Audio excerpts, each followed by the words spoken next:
তরুণ প্রজন্মের দক্ষতা বৃদ্ধিতে উচ্চশিক্ষা এই প্রতিপাদ্যে অনুষ্ঠিত হলো ঢাকা বিশ্ববিদ্যালয় দিবস। সকালে উপাচার্য অধ্যাপক ডক্টর এএসএম মাকসুদ কামাল এর নেতৃত্বে স্মৃতি চিরন্তন চত্বর থেকে বর্ণাঢ্য শোভাযাত্রা বের করা হয়। জাতীয় পতাকা, বিশ্ববিদ্যালয় ও হলসমূহের পতাকা উত্তোলন, পায়রা, বেলুন ও ফেস্টুন উড়িয়ে এবং কেক কেটে ঢাকা বিশ্ববিদ্যালয় দিবস উদযাপন করা হয়। এতে অংশ নেন বিশ্ববিদ্যালয়ের শিক্ষক, শিক্ষার্থী, অ্যালামনাই, কর্মকর্তা ও কর্মচারীরা।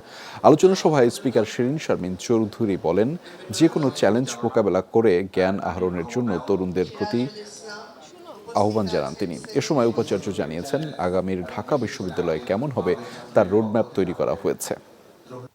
জ্ঞান আহরণের মাধ্যমে পরিপূর্ণ মানবিক বিকাশ নিশ্চিতকরণ এবং যে কোনো চ্যালেঞ্জ মোকাবেলার জন্য নিজের সক্ষমতা অর্জন, সেটাই উচ্চশিক্ষার লক্ষ্য। এই 13টি ফ্যাকাল্টি যে জ্ঞান চর্চা এখানে করে, সেই জ্ঞান চর্চাকে যাতে করে ট্রান্সফর্ম করা যায় এবং আগামীর ঢাকা বিশ্ববিদ্যালয় কেমন হবে তার একটি রূপরেখা, তার একটি রোড ম্যাপ ইতিমধ্যেই আমরা প্রস্তুত করেছি।